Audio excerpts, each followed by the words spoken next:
Welcome to a more interesting video in a series that I haven't done in a while. A movie commentary video. This time it's on the Mission Impossible series. I'm going to do a watch through of all of them because there is a new one coming out in a few months, just like 3 months. The Final Reckoning. Probably would be a better idea to wait till after that movie has come out because then I can just do all 8 in one video, but I'm going to do it like this, as a preparation, and maybe if this one does well, people like it, I'll do other movie franchises, maybe Star Wars, May the 4th comes up soon, maybe I'll do the MCU, that'll be a big one, maybe Pixar movies, maybe Disney movies, who knows. So yeah, without further ado, Mission Impossible 1, the first movie in the series.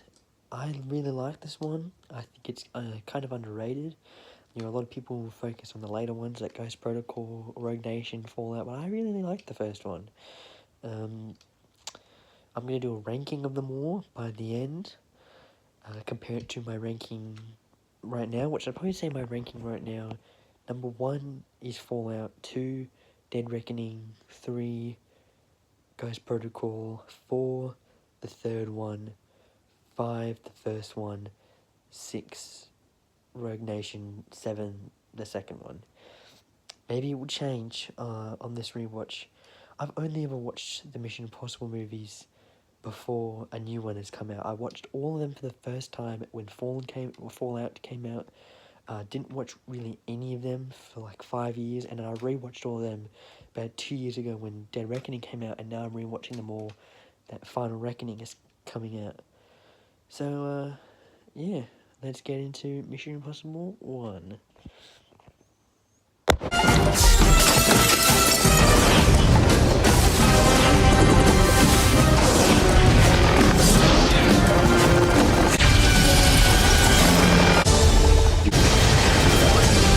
This tape will self-destruct in 5 seconds.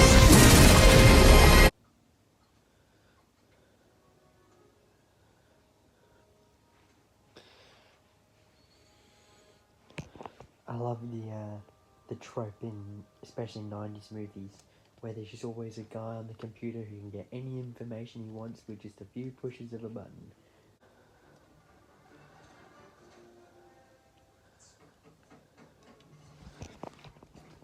I like that how throughout the series the masks get like kind of elaborate and like, you know, you wouldn't never tell that it's that character if they didn't take the mask off. But in the first ever mask reveal, it's just Tom Cruise revealing he's a guy that looks a little bit older than Tom Cruise.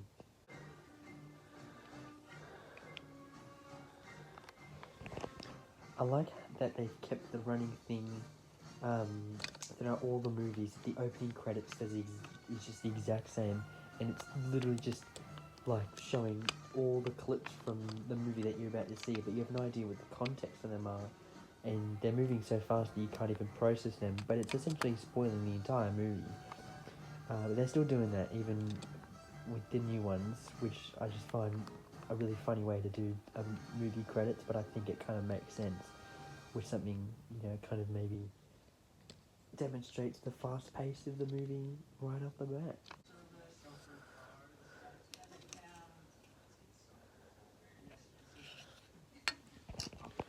I don't know if I've just been watching like a lot of It's Always Sunny in Philadelphia recently, but Emilio Estevez in this movie just looks a lot like Charlie.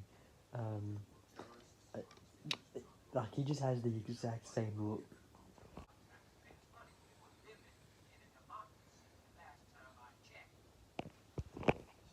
I wonder if that suspiciously Tom Cruise looking person and suspiciously Tom Cruise sounding person is actually just Tom Cruise in makeup.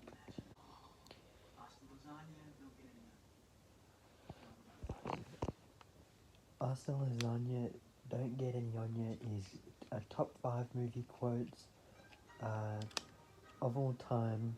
You know, you've got your favourites, you've got I Am Your Father, you've got Why So Serious, and of course Hasta Lasagna, Don't Get Any Anya. That's my favourite quotes of all time, obviously. No one will ever disagree with me because I'm not wrong at all. Ever.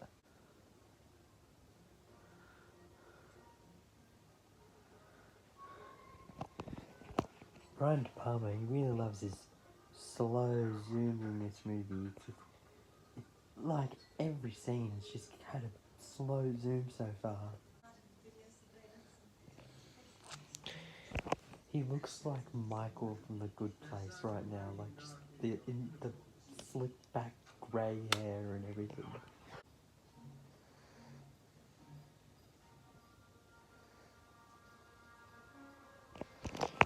Why is there just like a cuckoo clock sound going off in the music? Why?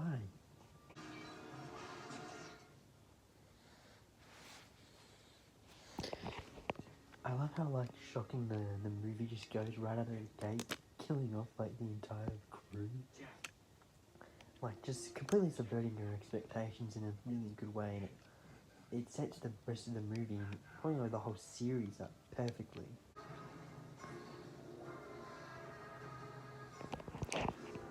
I love the Danny Elfman score for this movie. It sounds so like, you know, much more energetic and really brings the movie together, and it's quite different than what he would usually do. You know, usually he does like Batman or, you know, Spider-Man or Nightmare Before Christmas, but Mission Impossible, it's kind of cool seeing such a great score, which is kind of different than what the composer would usually do.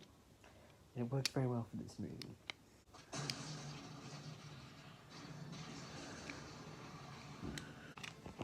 I remember I first watched this movie when I was 10, and I don't think I really understood what was going on somehow. So that initial shock of like everyone dying wasn't as cool to me as it is now, but like it's so unique and such an insane way to open what is like such a blockbuster franchise.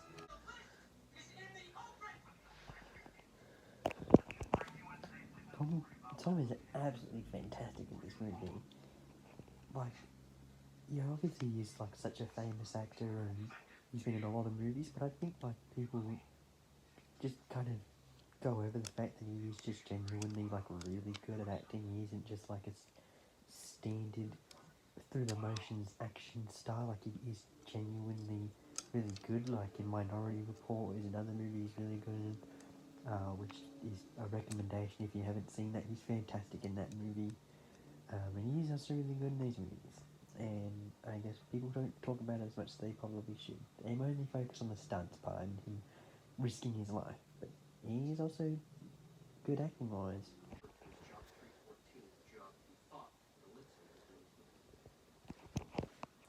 I love the way the scene's shot, adding the tension through the cinematography. It's just such a simple but effective way of making the scene better.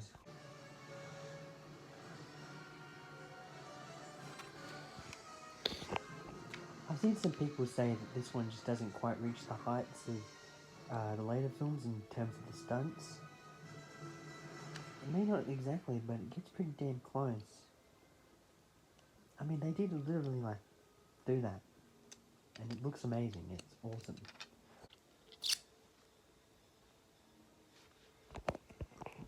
Wow, trying to find a guy named Max. You know what I should do? Let's go to max.com. That will have the answers I'm looking for.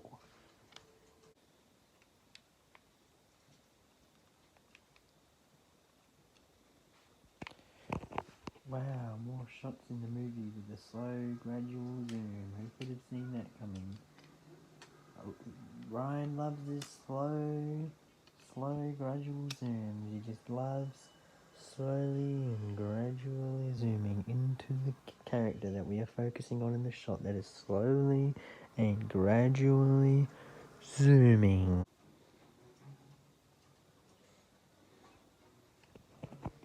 Man, I wonder who sponsored this scene. It's very subtle. Who could have put any product placement in this scene?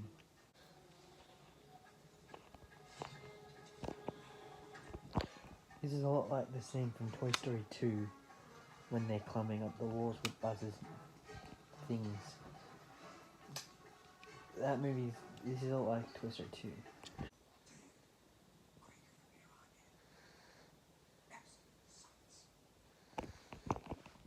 feel like this would make for like a cool horror game or something where you just have to like do some Mission Impossible stuff and be as quiet as possible. That could be a cool game to make.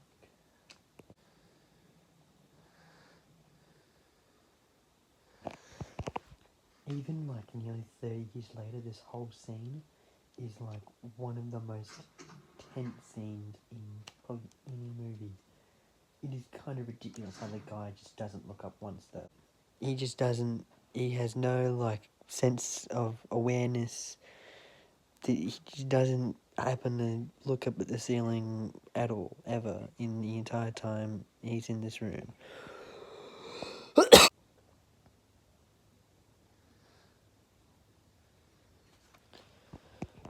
One of my favourite aspects of this scene is the lack of score, because obviously they can't be making any sound, and the fact that you just don't hear anything but the sound design is genius, and just really adds to the tenseness of the scene.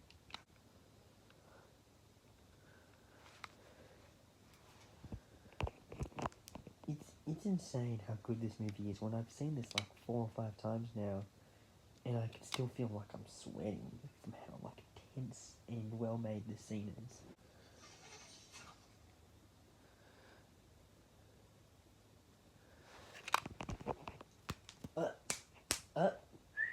That's the scene. That's the scene. It's the famous scene. It's on the cover. It's the scene from the movie. It's from the famous scene from the movie.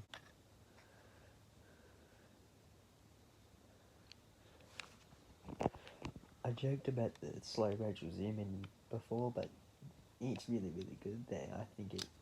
I love it in this scene. This scene is so good.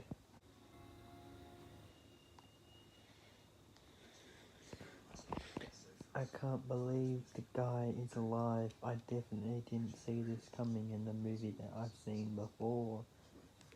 Shocker.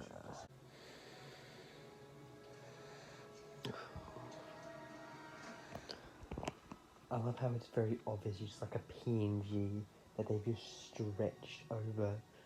It's rough, the effect in the first movie. But they don't even do the mask effects much anymore. They do it like once or twice, really.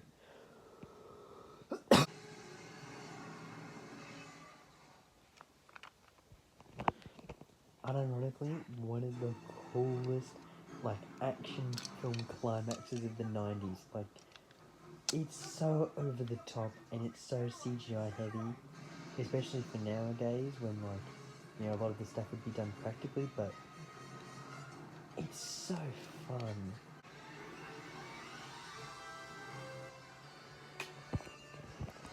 The score in this scene is just insane. Why does the train conductor in the back just look like an actual Aardman character?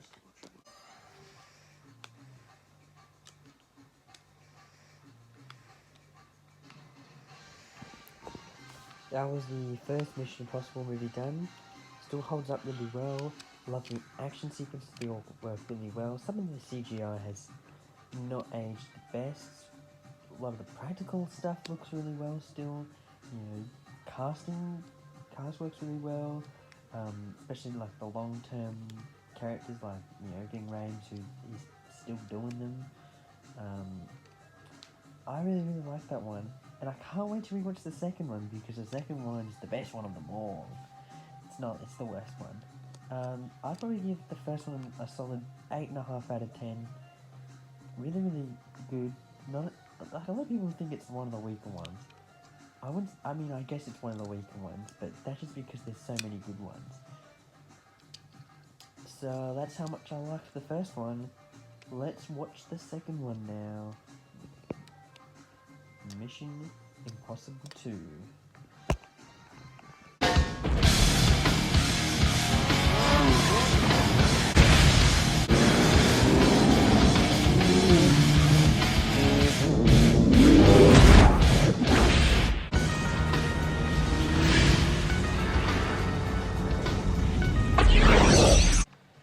Back here with Mission Impossible 2, the most critically acclaimed movie in the series.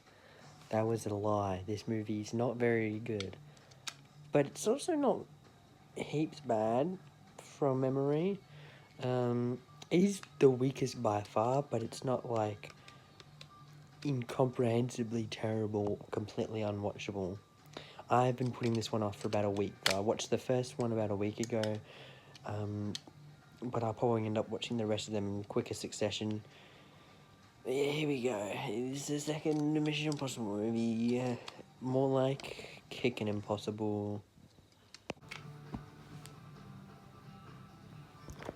I've been there. I live near there.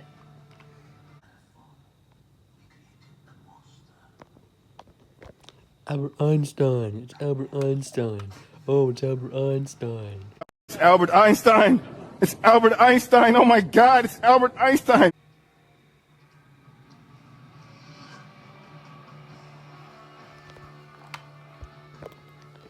First of many mask pulls in this movie. You will not be glad to see another mask pull. You'll be very it's going to be very annoying and repetitive after a while.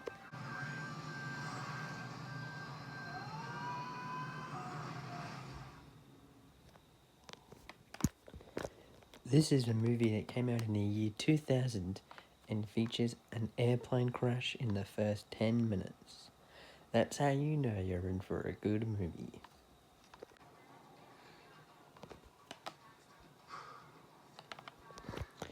This will not be the last time you see Tom Cruise free climb up a very dangerous place in this series. That's a hint towards the good movie in the series.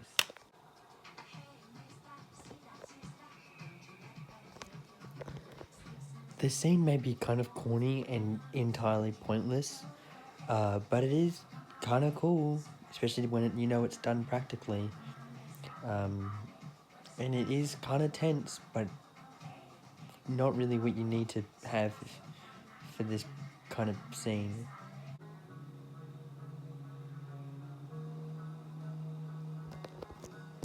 It's Limp Bizkit, chocolate starfish, and the hot dog flavored water.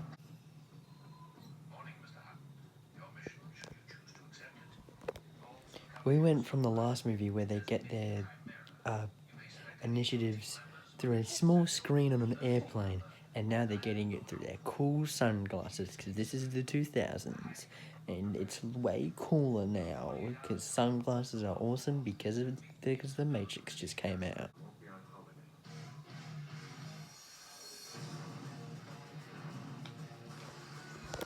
Whoa, the sunglasses blowed up. This is awesome.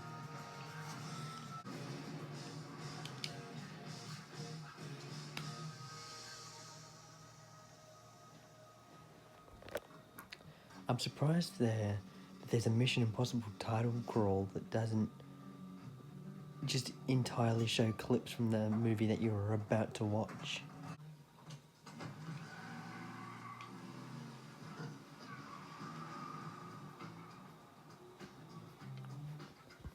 Yeah, you're watching a good early 2000s movie when they have the really weird choppy slow-mo. I mentioned this a lot in my Holes video, but I hate it's so stupid.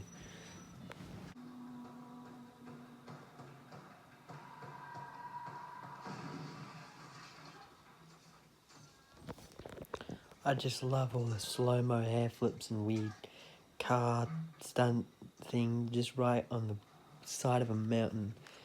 Such a interesting way to add to a movie. It really just makes this movie so much better.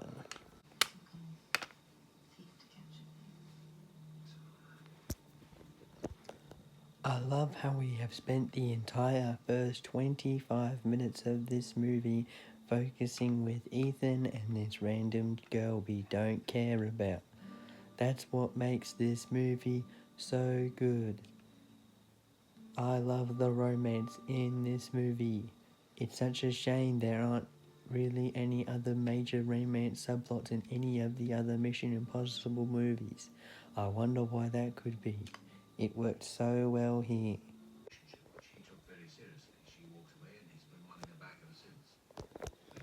Anthony Hopkins was like just such a random addition to the movie. Like, he wasn't in the first one at all. He wasn't in any of the other ones. Like, he was just randomly in this one because for some reason, like, you couldn't get like Kittredge or something from the first movie. You couldn't have tried tying it back to the first one. You just got some random guy and then never put him back again. It's very random. Like, I swear I literally forget he's in this movie like every single time. I always have to remember, oh yeah, he's in that movie.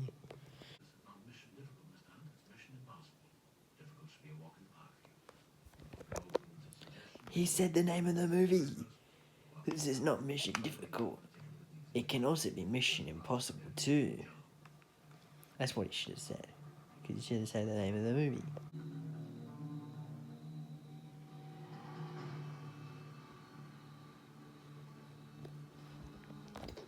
Whoa, he caught the scarf. And then they played the guitar riff to show that this is really cool. Which feels like something that would be done in a Spy Kids movie. But honestly, the Spy Kids movies are all better than this one.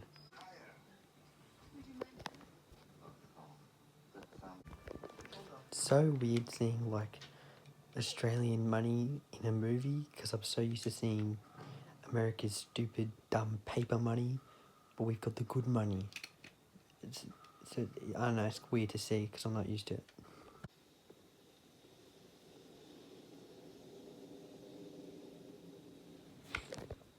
I love the really badly rendered like smoke effect that's just a physical like image moving over the screen instead of actually blending into the scene and looking like it's all in the scene.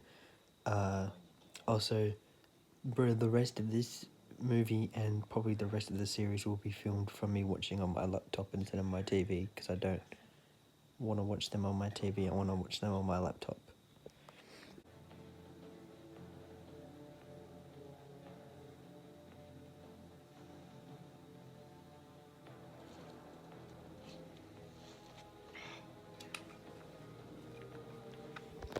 No way! The guy that was wearing the exact same costume that the villain's been wearing in the rest of the movie is actually the villain. Who could have predicted that? Also, where did his beanie go in between shots? Why did his beanie just disappear? I mean, like, he probably just took it off in between shots, but, like, why have him wear it if it's just gonna not be there after the next shot? It's pointless. Hashtag release the beanie cut.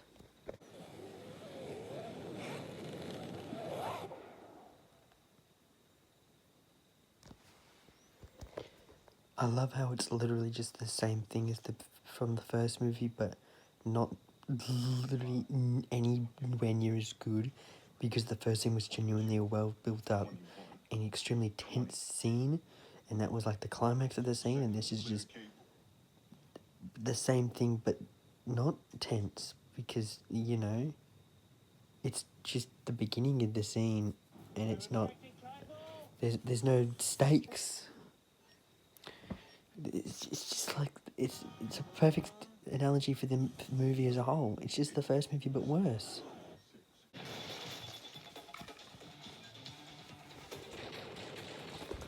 Honestly, I haven't liked this movie very much at all so far, but honestly, some of the action scenes, especially in the later half of the film, are pretty good. They're kind of just over the top and insane. It's the same guy that did Face Off, so he knows how to do action scenes, but I just feel like the rest of the movie is just not good at all. On one screen, I've got the Mission Impossible 2. On the other screen, I've got Cookie Clicker. I'm on that grind set. I am on that grind set.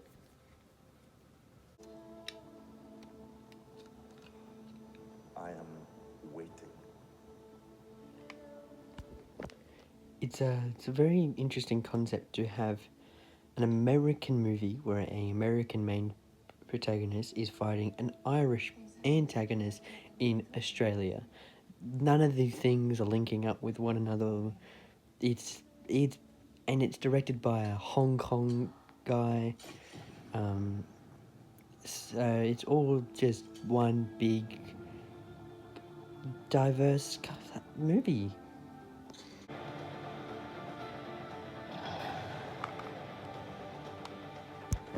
Whoa, it's more of the really bad slow-mo. I love this movie, if you couldn't tell. Stay alive! I'm not going to lose you! They are not together in the following movie. Like, he has a wife in the third one who is not her.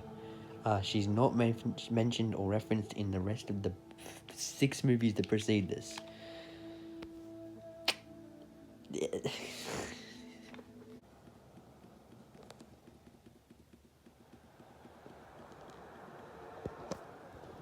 I love that, like, awkward sitcom, like, cutaway, you know, how they, like, cut away to black and then the next scene starts with black as it fades in, because they had to do a commercial break.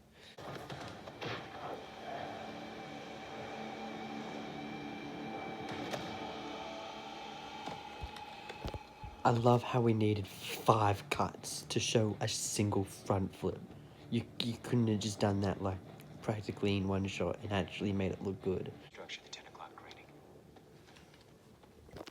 It's funny, Ving Rhames is in these movies, and I just remember the fact that I actually have a Pulp Fiction poster, and his name It's a is on DNA my wall, match. The blood's loaded with chimera. because he's in the movie Pulp Fiction, and I've got all those posters. Pretty neat.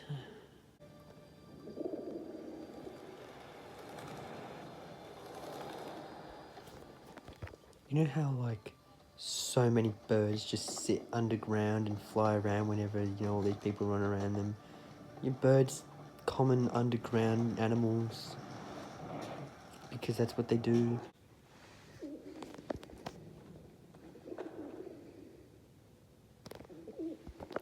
Why does that blonde guy look like Glenn Powell's forgotten cousin or something? You know, like that. When you see the kid from Spy Kids 3, that's what you imagine he'd actually grow up to be like.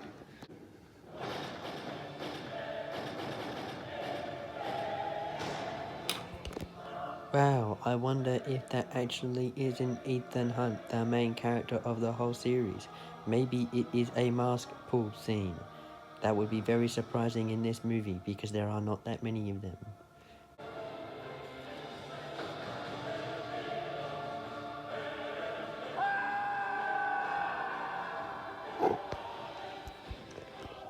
Literally one of the worst edits in a movie.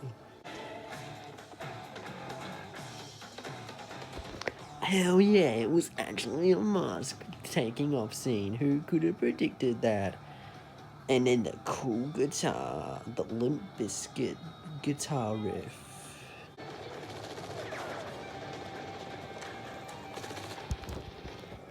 I mean, honestly, the guitar version of the theme goes kind of hard.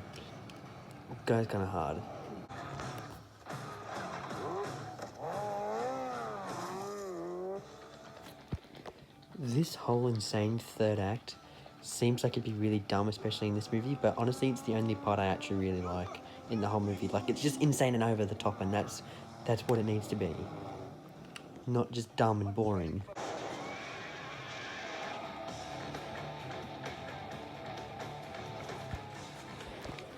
Honestly, the coolest shot in the whole movie. Like, that's actually, like, awesome, and I can see why they put it all over the posters, because it's actually pretty awesome.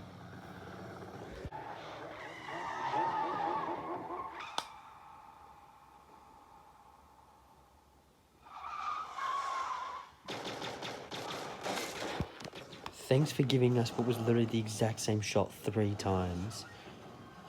Did they just, like, not edit out a single shot of this movie?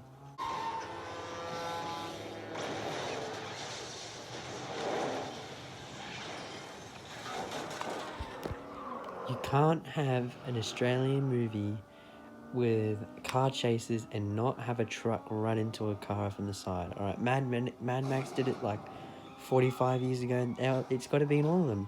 It's really only in Mad Max in this one. I can't think of any other one that it's in.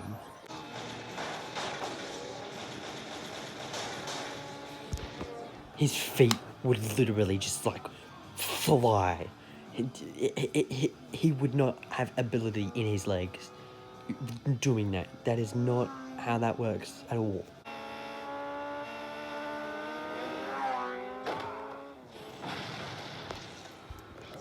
You know, because people do that in a fight all the time. Just lunge at each other from a motorcycle. That ought to get him. Oh, that's gonna hurt in the morning.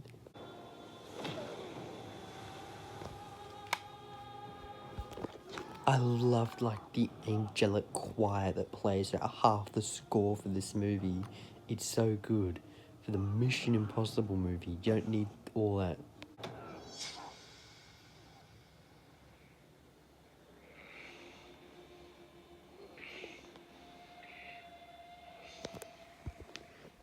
That shot is unironically really cool because they did it practically. They actually put the knife right up against Ethan's face, and they don't cut like 15 times and showing you all the angles of it going to his face in the movie, because it looks good and it's just showcasing the coolness instead of just cutting to 20 different angles.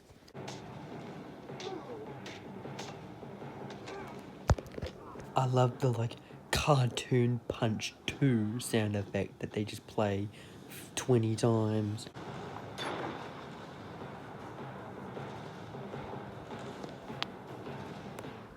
The slow motion is infuriating at this point. Just let me see it normally. It's fine, you don't need every shot to be slow motion. This isn't Zack Snyder.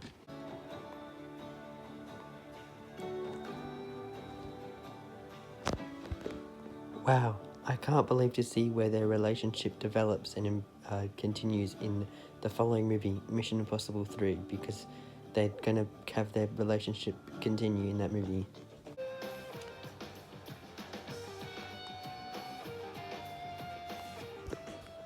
Yeah, that one's even worse than I remember it. First one was about the same as I remember it, but this one went from like a 5 out of 10 as I gave it before. I gave it this one like a 3 this time. It's really bad. Some of the ending fight scenes like kind of fun, but the rest of it sucks. Hell yeah, Metallica, I disappear.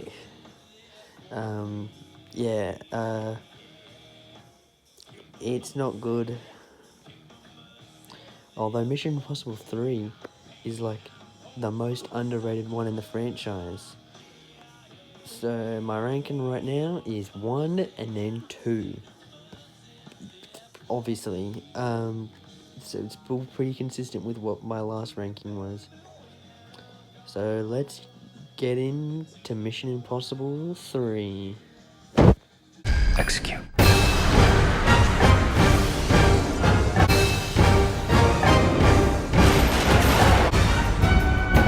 It's a hunt.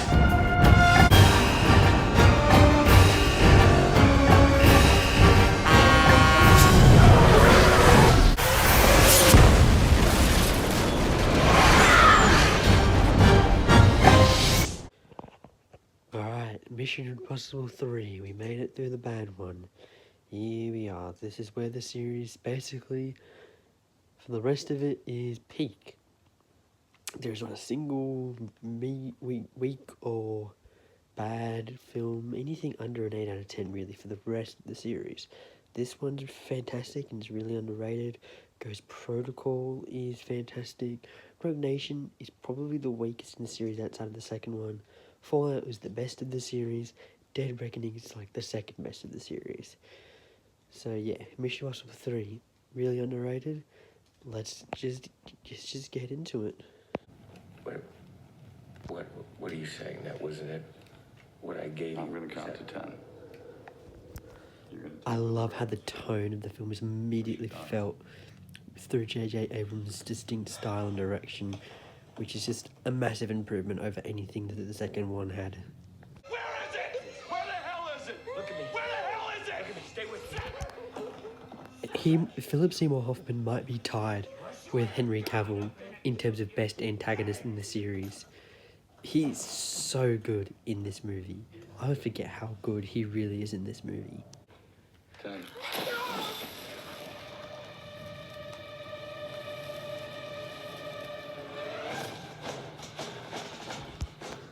I love that opening scene. Just such a fantastic setting of the tone, like I just said. We're in for a good one. This is one of the best in the series.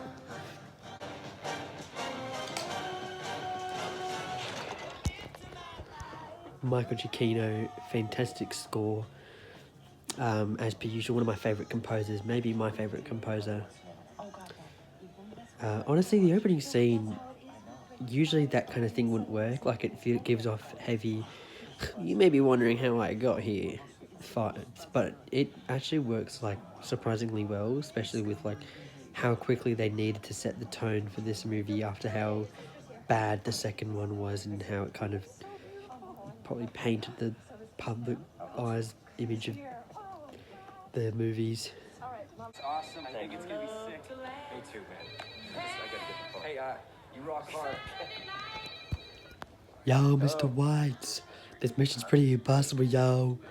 We're gonna need to cook for this one.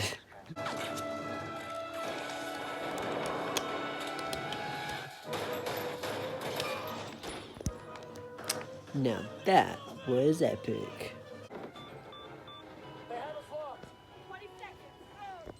This is such a cool, like, action scene. It's super creative. I love, like, them trying to dodge the spinning things in the helicopter and all that. It's already right at the gate, 20 minutes in, best of the trilogy so far, and it's probably not even top 3 best in the whole series, and it's this good. I'm in Rome the day after tomorrow and attend a function at One Vatican City. It's funny that I'm watching a movie with Simon Pegg in it when I've got my Cornetto Trilogy shirt on, which literally has 3 Simon Peggs on it, which is, it's kind of humorous. It's pretty funny.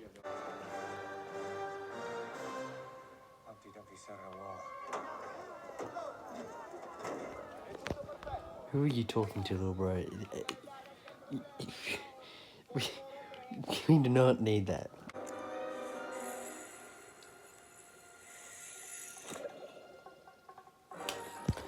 It's like the scene from the first movie in the second movie. Oh my gosh, I love the thing.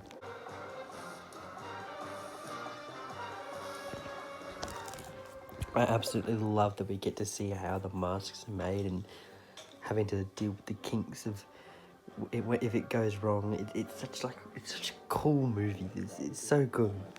It feels so good being able to go from Mission Impossible 2, which was just entirely making fun of how bad it is, to now Mission Impossible 3, which is just me going off on how cool it is the whole time.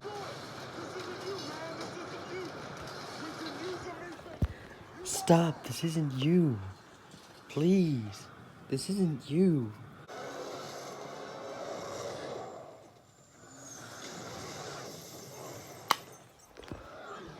Tom Cruise may have done some pretty cool practical stuff in the other 2 movies, but I feel like this is when, like, he started putting his life on the line for these insane action-packed stunts, and it only gets worse from that point on.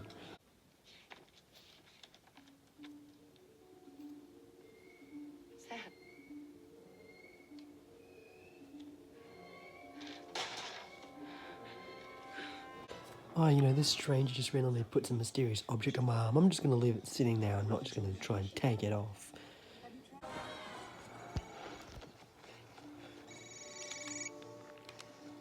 It's yours?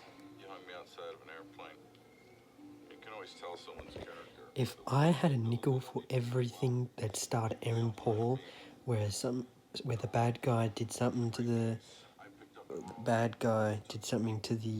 to a person who had to, it was in a hospital, but they couldn't tell anyone how they knew what was happening because they'd exposed what their secret is. I'd have 2 nickels, which isn't a lot, but it's weird that it's happened twice, right?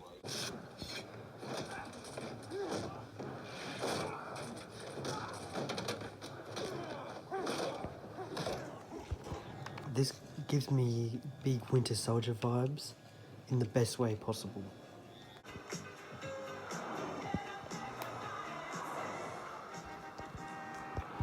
Certainly a interesting choice for that. I don't know why.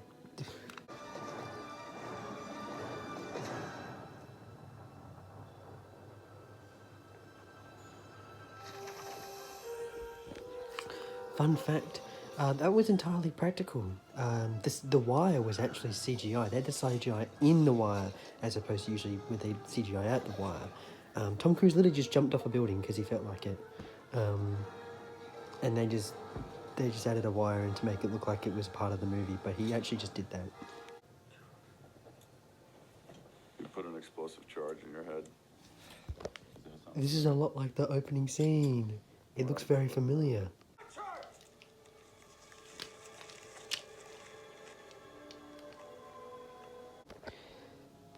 I love the mask reveals in these movies. Like, after the overexposure I had in the second one, seeing something just like that actually is effective in this one is just such a breath of fresh air. This whole movie is just a breath of fresh air, really.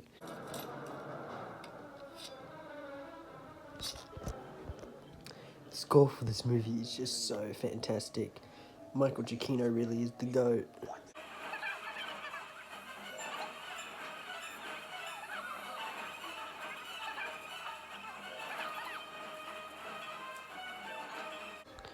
People joke about Tom Cruise's run a lot, but that just long, uninterrupted shot of him just sprinting through the Shanghai streets is just like absolutely amazing. And it's one of my favourite bits from this movie.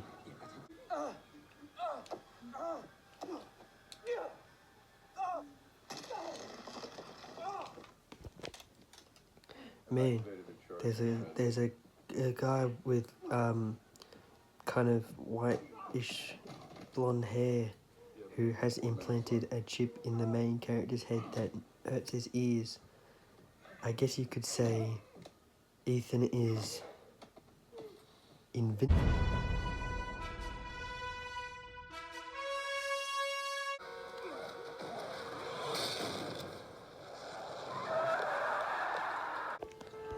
That was something that happened. That logic makes perfect sense.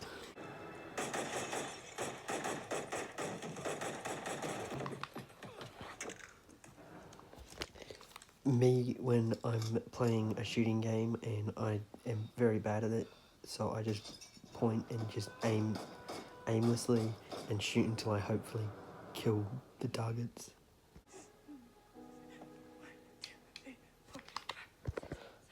I wonder if the main character of not only the past 3 movies, but the next 5 movies as well, is gonna die. What a tense scene. I wonder if he is going to die. They just clone him. That's what they're gonna do. That's who the main character of the next 5 Mission Impossible movies are. It's a clone of Ethan. He actually dies here. That is my 100% real confirmed fact. It's not a theory. That is what happens. It's a true statement.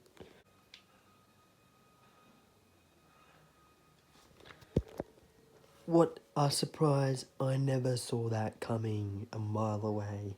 This movie is genius with its level of subversion.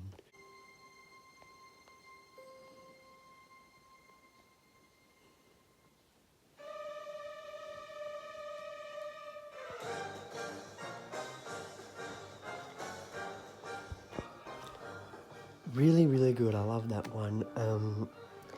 Definitely significant. My rating for that is 3 times higher than that of the last one. My favourite of the 3, I'd say my only real problem is it's a little anticlimactic. Not too much. It's still kind of natural, but like I feel like it could have been a bit bigger. Felt a bit more epic. My ranking for last time I put this like over Ghost Protocol, but I feel like with this rewatch I'm going to put Ghost Protocol over 3. This movie's so good, and it's not even in the top 3 best movies in the series. So I can't wait for Ghost Protocol. That's when the series gets going. So let's just go right into Ghost Protocol.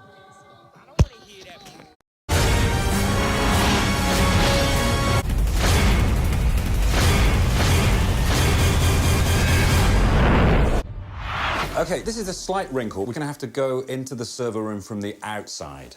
We?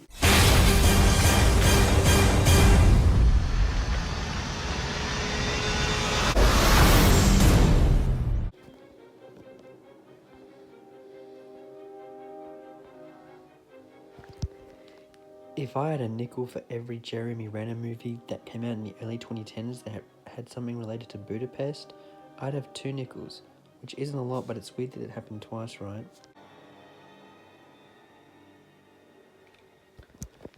Wow, it's the image of her that we literally just saw in the movie. How did he get that? How did he get that photo? The very high quality photo that was very obviously shot with a film camera.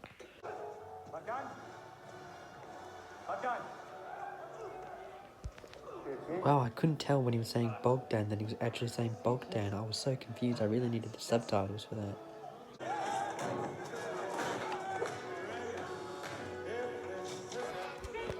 The action scenes in this movie translate very well for Brad Bird's animated work like The Incredibles.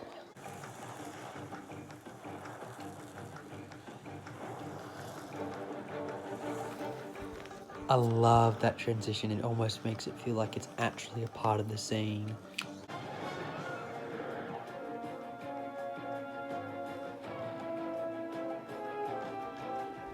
This almost feels like the opening to like the X-Men movies when they have like it moving through like all the different pieces of the vault and stuff. Except this is probably better because it's Mission Impossible.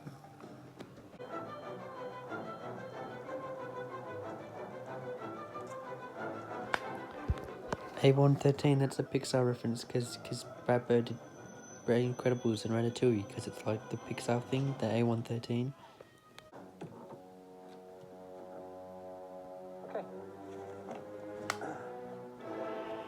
Okay.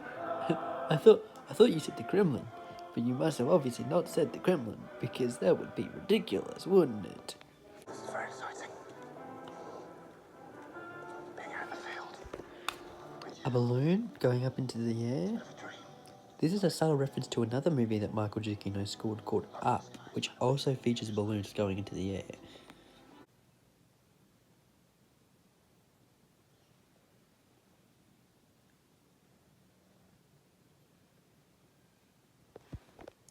This whole sequence is just like one of my favourite from the whole series. And it's not even the best in this movie, as you will see later.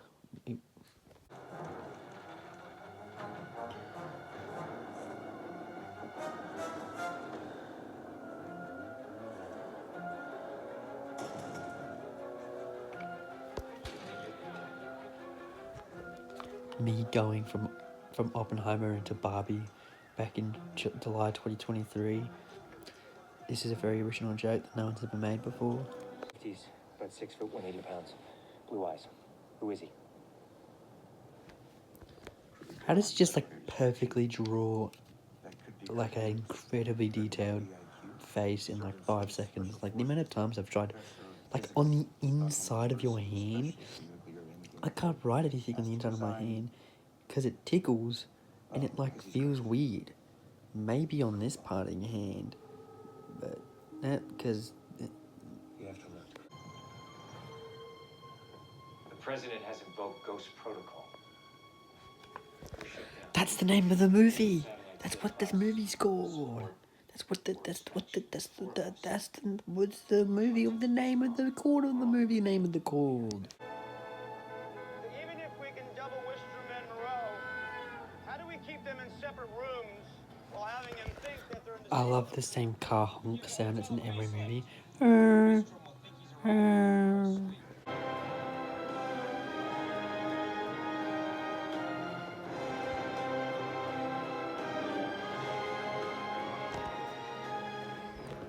Hey Michael, we just need a small song maybe to just like show off how cool the Burj Khalifa is. Oh yeah, hold on, let me just pop off with the score real quick.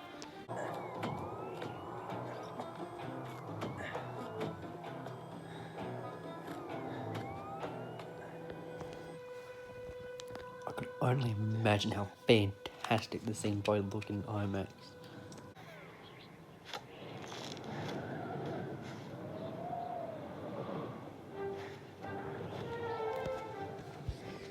This whole sequence is still genuinely like one of the most tense scenes, maybe in cinema, and it's definitely the best scene in the whole franchise. Like, I've seen this movie multiple times, I know the outcome, but I'm still sweating because of just how insane the scene is.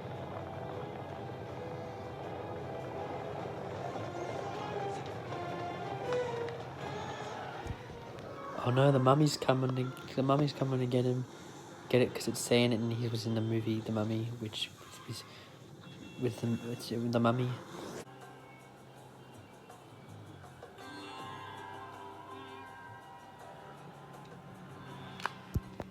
You can tell we're in India because they play the most like stereotypical Indian music imaginable.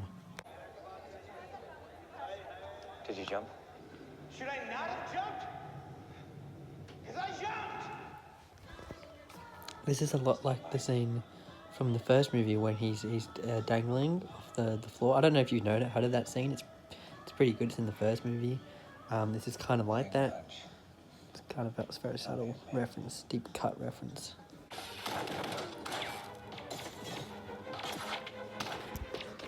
Thanks for that N64 GoldenEye shooting sound effect.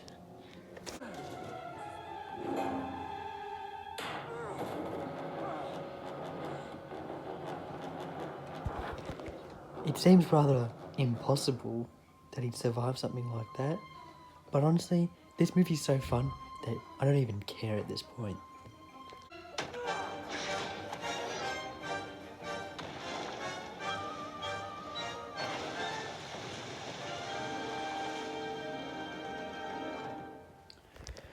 I remember the first time I watched this movie, I thought it peaked kind of too hard with the Burj Khalifa scene, and then thought the whole climax wasn't nearly as good. And while it isn't as good, I still think it is one of the best climaxes in the whole series.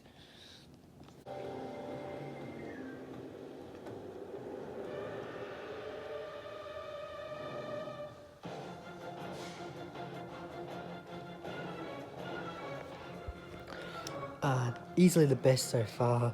I know it will be topped by Fallout and Dead Reckoning when I rewatch them soon. Fantastic movie. So far my ranking is still 2, 1, 3, 4, which is basically I've just swapped 3 with 4 from my last ranking. Fantastic movie. Wish Brad Bird had continued doing it, but Rogue Nation's next, which is Christopher McQuarrie, and he ended up staying to do the rest of them, which I think Rogue Nation is the weakest one outside of the second one, but it's still really, really good. So let's just get into Rogue Nation. Ethan? Benji! Open the door! Open the door! Yeah, I'm trying. Oh my God!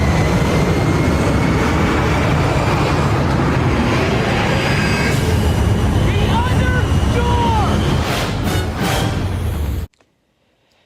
Here we are for Rogue Nation, the 5th Mission Impossible movie, the first one to be done by Christopher McQuarrie, who would end up doing the rest of the series, the other ones, all of them after this, and including this one.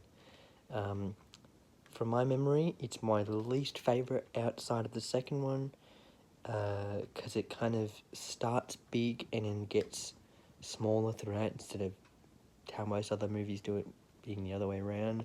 So it kind of feels a little anticlimactic, but it's still really good. It's got a lot of great stuff in it. Yeah, let's just get into the nation that goes rogue in the impossible that is a mission.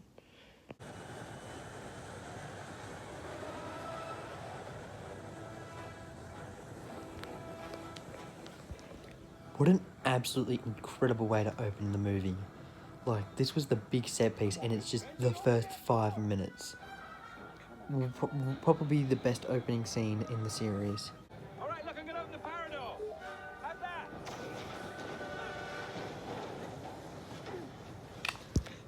And he's dead.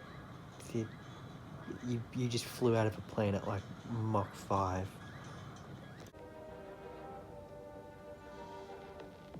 Good evening, Mr. Hunt.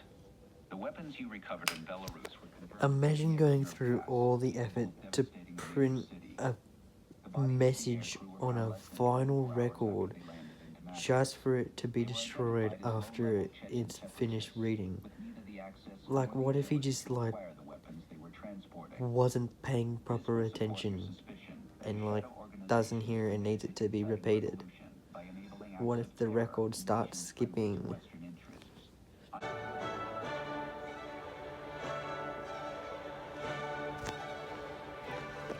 Yeah, you know how people love to play games with 3 separate monitors? That's in it. That is the only way to play games. Just have monitors all around you. You get a 360 point of view.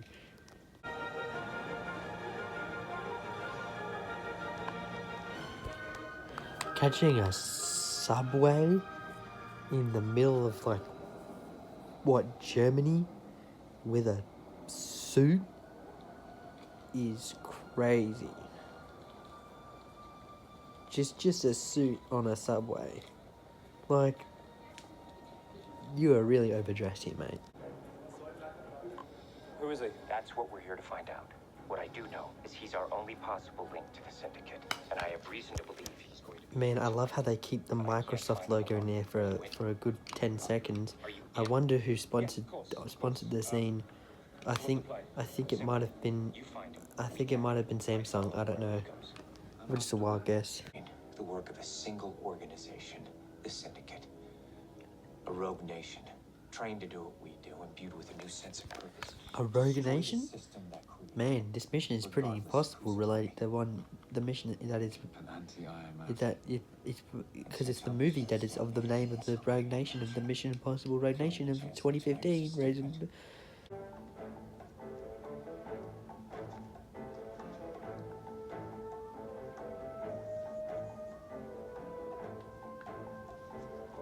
Unfortunately, even if you could make it through every other security measure, Genuinely one of the coolest shots in the movie. Really just emphasizing the power of movie magic.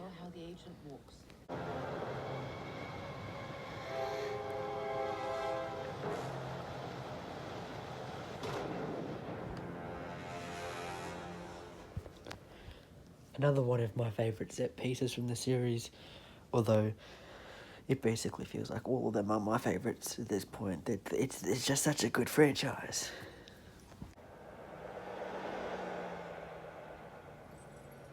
Hang on!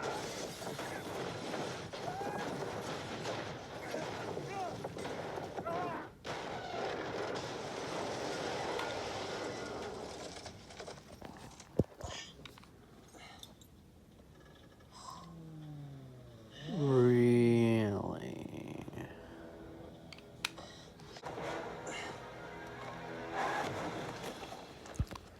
Oh no, he's walking slowly toward us. What are we gonna do? You good?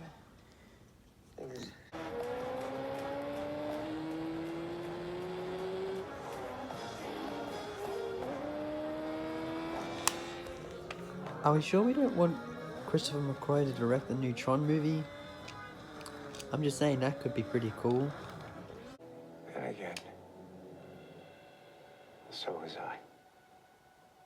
I know you, Lane. Somewhere along the line, you had a crisis of faith. Even if it's like the main reason why this is my least favorite outside of the second one, I do still enjoy the climax, basically. Just being, you know, a conversation between people. It just is tense, but it's not as good as the other two big scenes in the movie. That's the only reason it's not one of the better movies, I think.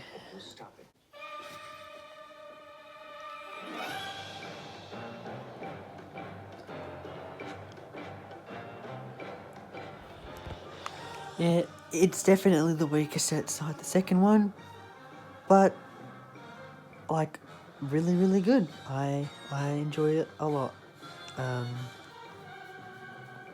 Surprised that I mean, I know why Jeremy Renner didn't appear in the other ones, but it's funny that he just disappears after this one.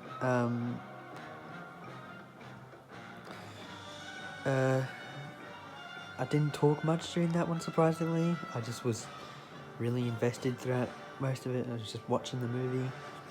But it's a good movie. And now into Fallout, the best of the series, and probably until the new one comes out.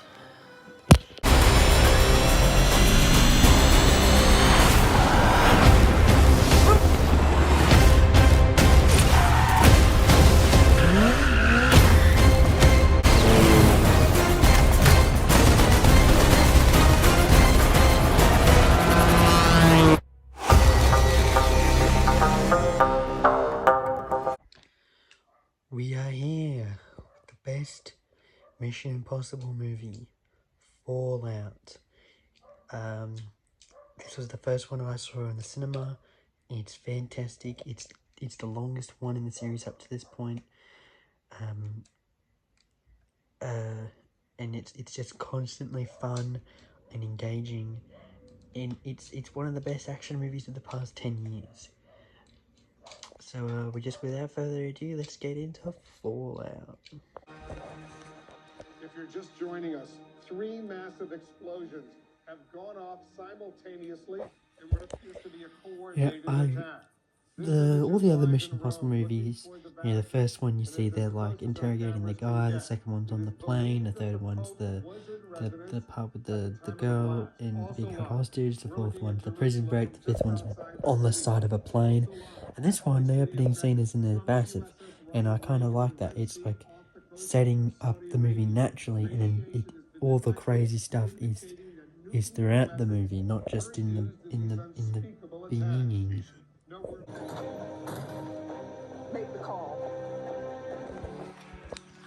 I am very glad they decided to keep the mustache and not shave it for that stupid Justice League movie. God, what a stupid decision that would be. Like, imagine having to CGI someone on someone's upper lip. That would be disgusting and really look awful. Sure it is. I know you don't want me on this detail. But let's face it. If you'd made the hard choice in Berlin, I wouldn't be here.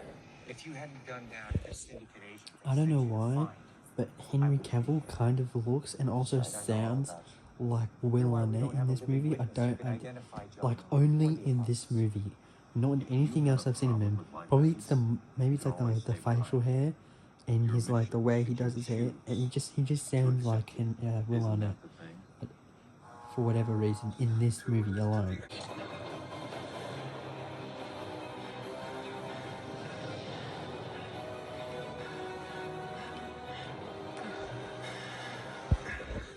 I say this about all the big scenes in the movies, but it's so good.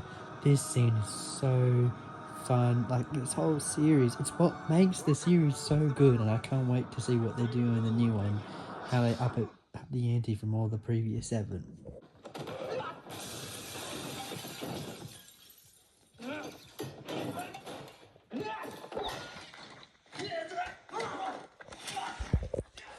This whole fight scene is probably the best in the whole series, and it's easily top 3 best scenes period in the entire franchise.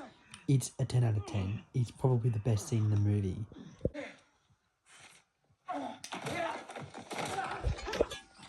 that little 2-second fist reloading thing is the only reason you need to know why Henry Cavill is literally the GOAT. Except when he's Superman.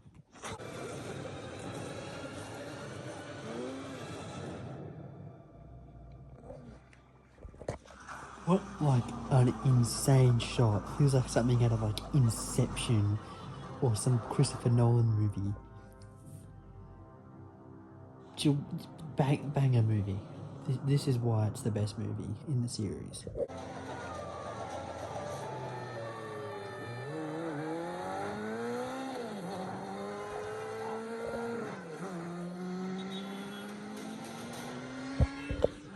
Well, it's another fantastic action sequence. A big surprise. This entire movie is just banger action sequence after banger action sequence. If The Final Reckoning genuinely manages to top this movie, I think I'll be able to safely consider this series the best movie series of all time.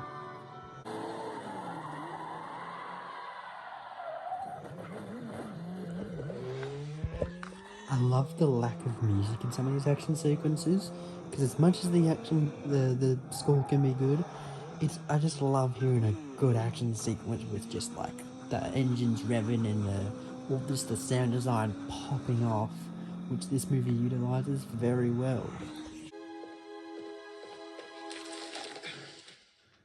It's just the job.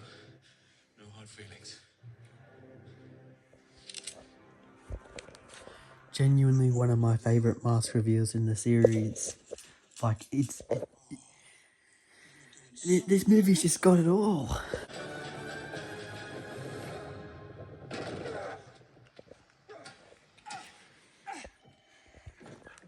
Did you know that Tom Cruise actually broke his foot there? When he hit the, because he broke the foot.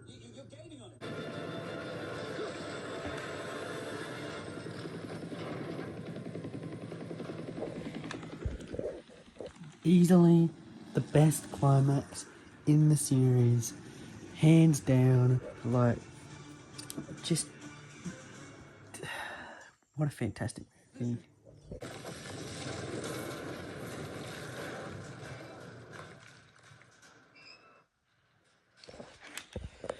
Sometimes foreshadowing is relatively obvious.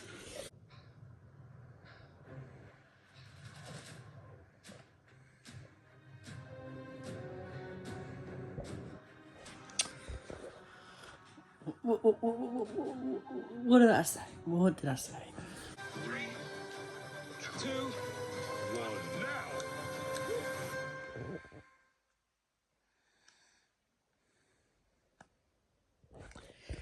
Well, it looks like that's the end of the franchise. No more missions of the Impossible variety, because the bombs went off. No, they didn't. No, they didn't. I tricked you. I tricked all of you. You thought. Please don't make me laugh.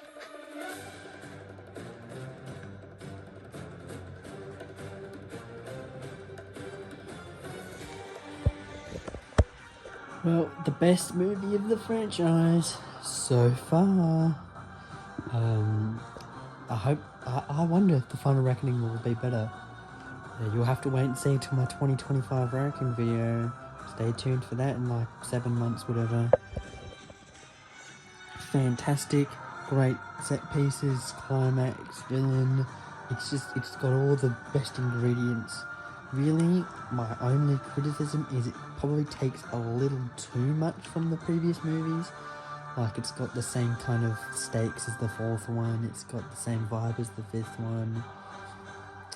Like the villain and stuff, and yeah, it's got the wife from the third one. But it's fantastic. It's one of the best action movies of the past decade. And now we're on to Dead Reckoning, the final movie in this video. What's your ultimate objective?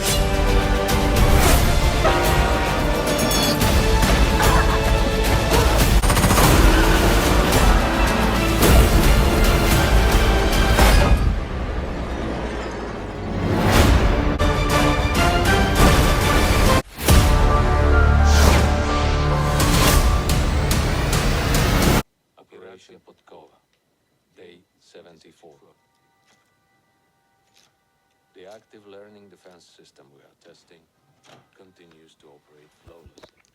I remember when I saw this in the cinemas, the subtitles would play when they were speaking in Russian, but then they would continue to play for a little bit while I was speaking English, and it was genuinely one of the most confusing things that ever happened to me, ever.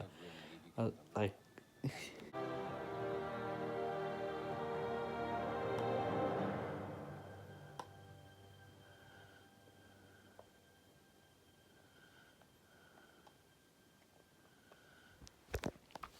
Honestly, one of my favourite opening scenes in this series. I think it sets up, you know, the setup for a two-parter pretty well, and I love this movie as a whole. I think it's one of the more underrated ones, and it makes me really excited for the new one, the second part, but it's also not technically the second part because they've changed it to now, instead of being Dead Reckoning Part 1, it's just Dead Reckoning, and then the new one's The Final Reckoning, which is really stupid and annoying.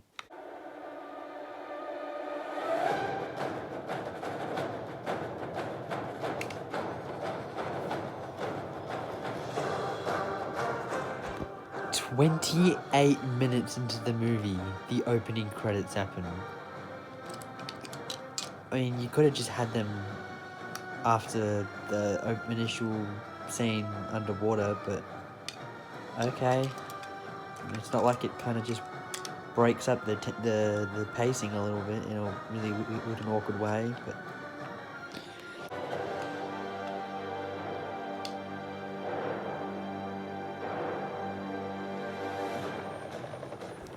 So it still says Part 1 in the title. That's not going to be confusing to people in the future when they go and watch this movie. And then find out that there is no Dead Reckoning Part 2. What? Hey, stop right there! Excuse me. This whole cat and mouse chase thing with the keys and all this stuff. Like, one of the reasons why I love this movie so much, like, pretty underrated. I'm surprised it didn't do as well as some of the other ones. Tranquilo.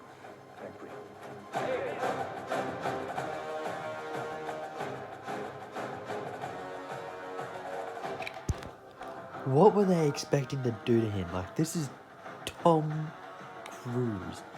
Like, a very fit man. And he is like a spy. He could just get through all of them.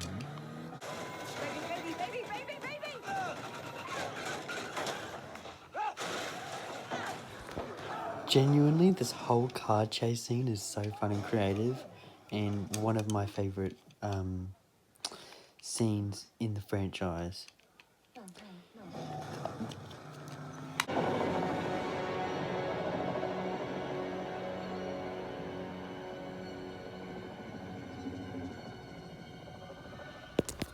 The scariest villain in Mission Impossible. A bunch of white lines in a screen forming a circle. Ooh.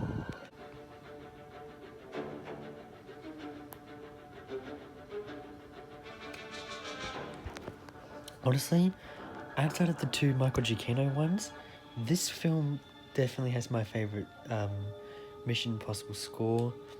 I love the just constant feel of excitement that it makes. It's really cool.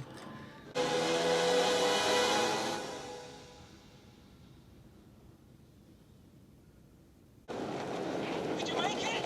Are you okay? I'm trying to get away from this mountain!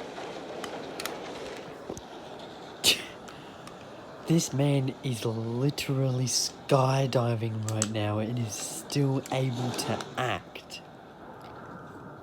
Literally, this is why it's the best franchise of all time.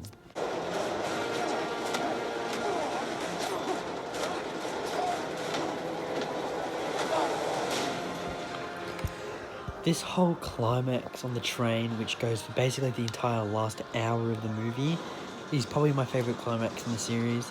I'm very interested to see, you know, how it will probably get beat in the new one, The Final Reckoning, with the whole biplane thing.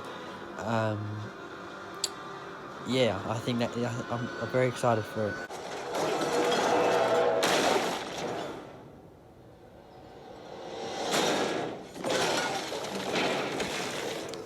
Literally, how did people not like this movie? One of the coolest movies in recent memory.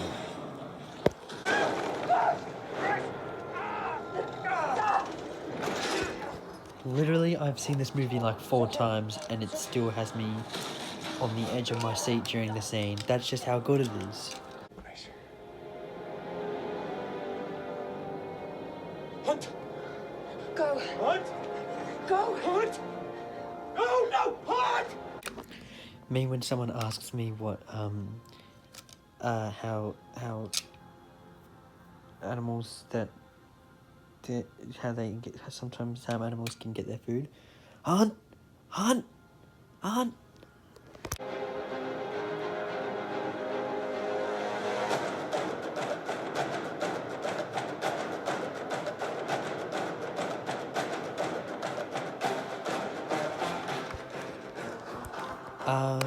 Yeah, I do really like it.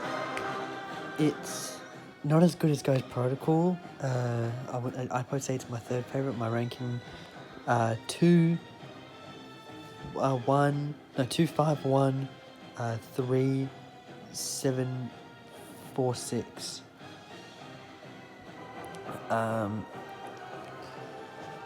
Love that one, and I'm hyped for the new one. That one was a 9 out of 10, and the new one's probably gonna be a 9 out of 10. I thought it was gonna be a 10 out of 10, but the reviews probably are not making it look like it's gonna be a 10 out of 10. So see you in my 2025 ranking video when I talk about Mission Impossible: The Final Reckoning. This is at the end of this video.